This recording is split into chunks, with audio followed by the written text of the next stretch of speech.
naalang ko pangutan na pastor na abay explanation nga og ngano si Moses ug si Elijah nagpakita kang Hesus. Salamat kaayo pastor. Okay, nag-refer ka, wa man ka naghatag bersikulo pero nagtuo ko nag-refer ka dinhi sa Marcos kapitulo 9. Atong tanawon ang Marcos kapitulo 9 igsuon. Kay kini siya nga punto ato nga i-explain kini nga mga puntuha. Okay? Dini sa Marcos Kapitulo 9, kuha mo siya synoptic gospel, nasa na sa Matthew Kapitulo 17 ug sa Lucas 9. Dini ta sa Marcos, no? Ug tapos sa unom ka adlaw giuban ni Hesus sila si Pedro ug si Santiago ug si Juan. Okay? Iyang gidala sila sa pagtungas sa usa ka taas nga bukid nga sila ra didto ug didto ilang atubangan na usab ang dagway. Okay? So muna gitawag og Mount of Transfiguration. No, nausab ang dagway. Dili to siya vision igsoon ha. Dili sa di siya parable, kundili usa ni kapuntong transfiguration na usab gyud. Tres, og ang iyang sapot migilak sa hilabihang kaputi nga labaw pagputi gumikan sa bisan unsa nga pagladlad.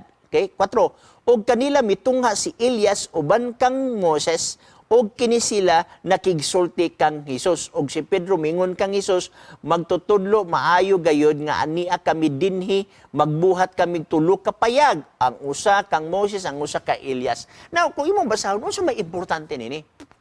Actually, daghang mga gatoon sa Biblia ani nga wala nila tagay og bili ni, pero mabililhon kay ni siya. Na ay lalom ani nga gipasabot. Gani kung imong tan-awon, unsa may nahitabo kang Elias? Unsa man ni si Elias? Unsa may iyang nakaagi? Ikaduhang hari, Kapitulo 2, versikulo 11.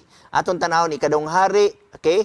Ikaduhang hari, 2:11, nag-ingon. Okay?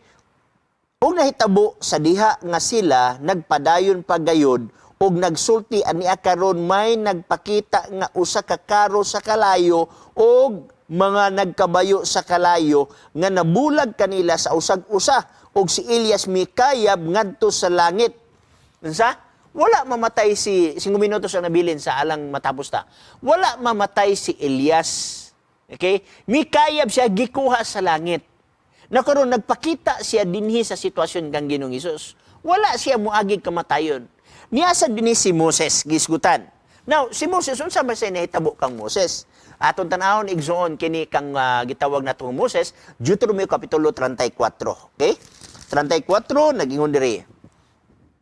Busa si Moses ang alagad ni Jehovah namatay didto sa yuta sa Moab, sumala sa pulong ni Jehovah. Patay si Moses. Okay? Science, og gilubong siya sa walog sa yuta sa Moab atbang sa Bit-Peor. Actually, walay mga tao niya ng lugar. Balo ka kinsay naglubang niya? Ang naglubong niya ang Diyos mismo.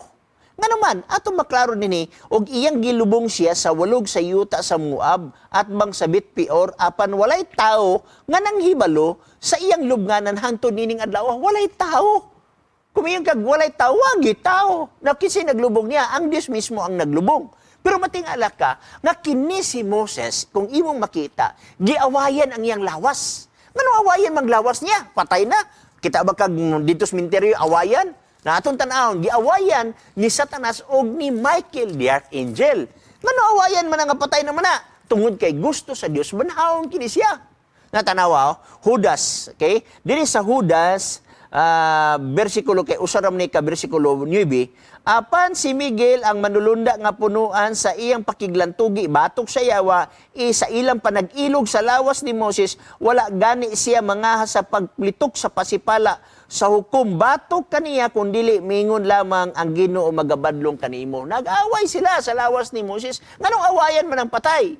So imo makita nini nga view nga nagpakita si Moses dito sa bukid sa pagkausab. Sa ato pa gibanhaw si Moses. Now niya ang duha ka mga punto. Si Elias nagrepresentar sa tanan nga mga tao nga dili moagi og kamatayon sa pagbalik ni Jesus Christ. Na ba na? Yes. Unang Tesalonica Kapitulo 4 atong tan-awon. Unang Tesalonica Kapitulo 4 versikulo 17. Og kita nga mga buhi pa nga nahibilin pagasakdaon ngadto sa mga panganod uban kanila sa pagsugat sa Ginoo diha sa kahanginan ug sa ingon niini kita makig-uban sa Ginoo sa tanang panahon. So naay mga tao sa pagbalik ni Jesus Christ nga dili agi og kamatayon. Ang girepresent niya na mao si Elias. Nasa'y mga tao nga sa pagbalik ni Jesus Christ na nga matay nga banhaw niya. Versikulo 16. Kay ang Ginoo gayud mao ang manahog unya gikan sa langit idubanan og singgit sa pagsugo og sa tawag sa punuan sa mga manulunda og sa tingog sa trompeta sa Dios og kang Kristo. Og ang nangamatay diha kang Kristo muuna sa pagpamangon. Si Moses nagrepresentar sa mga tao nga nangamatay nga gibanhaw. Kay si Moses namatay gibanhaw. Si Elias wala mamatay, wa mo agi kamatayon. So naay mga tao nga diin ga-representar. Mao gani gitawag og Mount of Transfiguration na usab ang gitawag natong pamanhon ni Christ nga nagsini na siya bisti nga puti nga diin nagsulagway nga maunay mahitabo sa iyang pagbalik nga duha day ka klase ang mga tao nga diin makasakag langit, mga tao nga niagi og kamatay nga gibanhaw ni Christ og mga tao nga wala moagi kamatayon nga naabtan sa panahon sa pagbalik ni Christ. Mao kini kaimportante ang Marcos kapitulo 9 versikulo 3 ngadto 4 nga imong gipangutana nga matud pa nimo nganong naaman si Elijah, nganong naaman si Moses, unsa ka importante nini? Mao nang gigitagaan og mensahe ang mga apostoles nga kung mamatay man sila banhawon sila. Gitagaan sa tagminsay sa atong kapanahunan karon nga diin kumo kabalik man si Jesus Christ nga dili ta moagi og kamatayon, dungan kita niadtong mga tawo nga nangamatay nga pagabanhaw ni Ginoong Hesus. Mamangadi mga pinangga nga mga tanang mga Adventista sa leadership team dia magmatinumanon tatubangan sa Ginoo. Atong suportahan ang kamatuoran nga nasbala ang kasulatan, panggaan ninyo ang iglesia. Kay ang lawas mao ang iglesia. Ang ulo mao si Kristo. Mag-uol man lang taigsoon kung na mga circular nga atong gipadala sa palibot nga kung di ta moangay sa mga circular ato pang awayon ang atong mga pastor, ato pang awayon ang atong organisasyon, kay atong ginahuna nga dili ta kakwarta diha ng mga puntuha, kung dili dinhi nga bag-o nga atong nakaplagan makakwarta ta, mag-uol kita diha na. Remember, ang church dili sa lagma nga niabot nining kalibutan. Diyos mo'y nagtukod na nga iglesia, kay mao ka na iyang lawas. Gitagag authority ang iglesia, Mateo Kapitulo 18. Ang inyong pagabugkusan sa yuta, binugkusan sa langit, pagaluagan sa yuta, linuagan sa langit. Kung unsay sirkular nga gihatag sa atong mga kadagkuan, giampuan ka na, tagaan na to nagrespeto mga pinangga. Kay nga naman, mao ka na ang iglesia. Church is a church. Mawala tanining kalibutan, mamatay nining kalibutan, temporary lamang tanining kalibutan, igsoon, ang iglesia dili mawala.